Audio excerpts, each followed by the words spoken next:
Lessons from Behind My Chair is a podcast that aims to fill your cup with a fresh squeezed dose of clarity, courage, and bliss. Join your host, Angela B. Fuller, each Sunday at 6 for real, raw, light bulb conversations, and follow along at Angela B. Fuller on Instagram and Facebook. Be sure to like, comment, and subscribe on YouTube, as well as rate 5 stars and review on Apple Podcasts, Spotify, and Google Podcasts. Now, let's get into the show. Hey, love. Welcome back to another episode of Lessons from Behind My Chair. I'm your host, Angela B. Fuller, master hairstylist turned certified life coach. I hope you guys are doing super fantastic today, because I certainly am, and I have a juicy topic for you today. But before we dive into that topic, of course, I have your pop question. And that question, the question is really, it can be really deep. So I'm going to ask you the question, and I just wanted to marinate in your spirit. And as we go through our topic, our lesson, my hope is that at the end of this episode, a shift has taken place within you, simply because of what we discussed and the content in which I offered. Okay, so let's dive right on in. Our lesson for today is, what is your thing? What is that one thing that lights you up? What is that one thing that if a person has a question or an issue or going through some type of experience, you are the person that they call, that they dial up to get some help? You know, this past week, I found myself really thinking about what I put out into the world. You know, I do a lot of things. There's several roles that I play. I'm a wife, I'm a mom, I'm a grandmother, I'm an entrepreneur, I'm a lot of things. But this week, I challenged myself to focus in on the one thing that really lights me up, that really feeds my soul. And I'm gonna tell you, it was tough. You know, I had a whole list, and then what I did is I narrowed it down to 3 things. And then I had to push through and really give it some thought and toss it around. And then I narrowed it down to 2 things. And I tell you, I was on third base, but I wanted to hit that home run. So what I did, I finally found that one thing. And what I came up with is this, that I am truly in love with spreading positivity. You know, I like the idea of being a part of a conversation, especially when I'm in the salon, because you know, women, we can bring it all up. In the salons, we talk about everything from A to Z. When I was sitting down writing content for my social media and my course, my digital course that I'm working on, there were negative thoughts that popped up, and I had to consistently shift gear to stay in a positive place. And I've discovered that I am truly in love with spreading positivity. And the one thing I like about myself, and I want you to think about it as it pertains to you, I love my unique way of adding that to my day, of adding positivity to my experience, of bringing positivity to my workplace. And I really thrive on letting women know that we have the power to shift our state at any time in our day. We have the power, we have everything within us to transform our day into whatever we want it to be. And the reason I can say that is because I personally have been in the trenches. I don't know about you, but I guarantee you, if you take time to give it some thought, you will find that you have been in the trenches too. And it required you to dig deep, to pull yourself out of that negativity and into a positive state. And listen, I've failed many times. I've had some successes.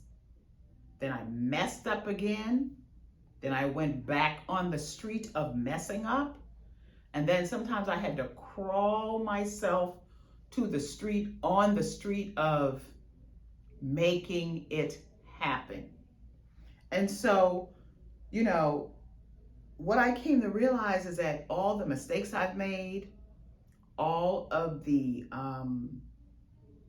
tough situations I found myself in, that they were all prerequisites in bringing me to the place that I wanted to be in order to have my incredible wins.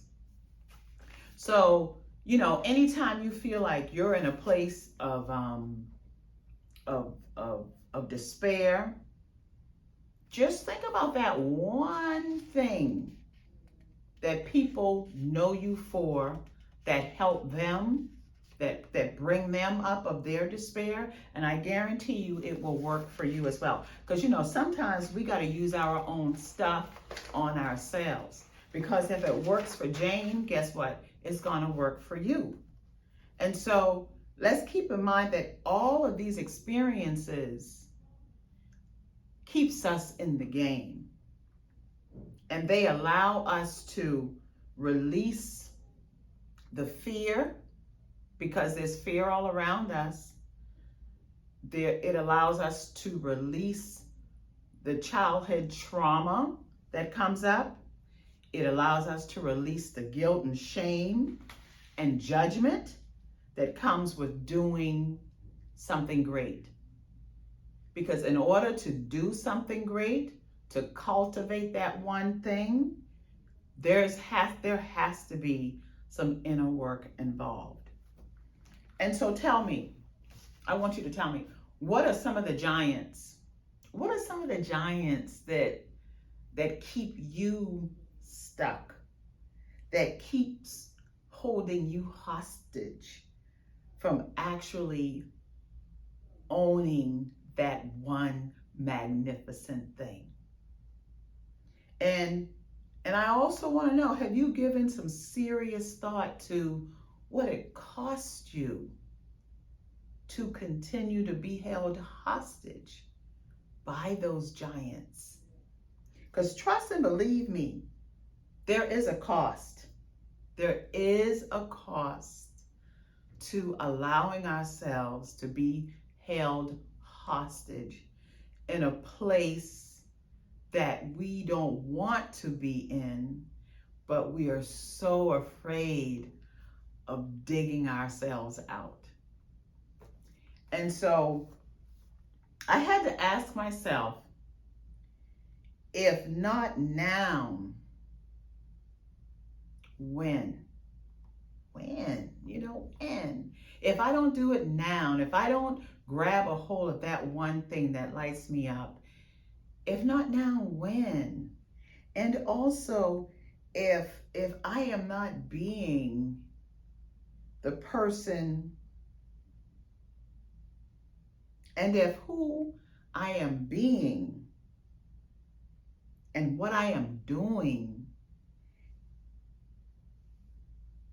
isn't getting me to where I want to be, then who do I have to become to make that possible? What are the steps that I have to take to see the change?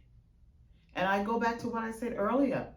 You know, sometimes we are so quick, and so sometimes it just comes with ease to offer other people the one thing that they need to move their life forward. But there are times when we really struggle. I know for myself, there are times when I really struggle with giving, not only just giving myself that same advice, but taking and acting on the same advice that I give to help someone else move forward. And so what I've done is I have decided that right now half of the year is gone. You know, in football, there's first quarter, there's second quarter, and then there's halftime. And right now, we are in halftime, y'all. We're in halftime. And so it is time to we gotta find a way to get back into the game. And we've got to course correct, because before we know it, we're gonna be in December and nothing is gonna change. And we're not doing that in 2022. We're not gonna do that this year. So I want to share some things that I do to course correct and to help me move along in my transformation. Now, I'm going to make a disclaimer. I am not a licensed therapist, and I am not a licensed counselor.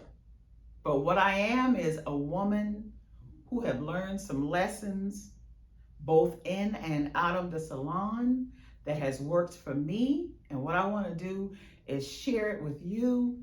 And if something pricks your ear, then I say use it, because it can only help. Or if you, as I'm talking and sharing these points, if you know somebody who is where, in the place where I'm talking about, then pass it on, pass the information on. So here are a few simple strategies that I use to get myself in the right direction. First and foremost, y'all, I had to be honest with myself. So I'm suggesting the same thing to you. Be brutally honest with yourself. And if you are not happy with where you find yourself, where you want to be, then I suggest you follow these tips, okay? And so what I do is I generally take 15 to 30 minutes of what I call me, myself, and I time. That means I block folks out. I'm not on social media. I don't answer my phone. I have an office in my home. I close that door.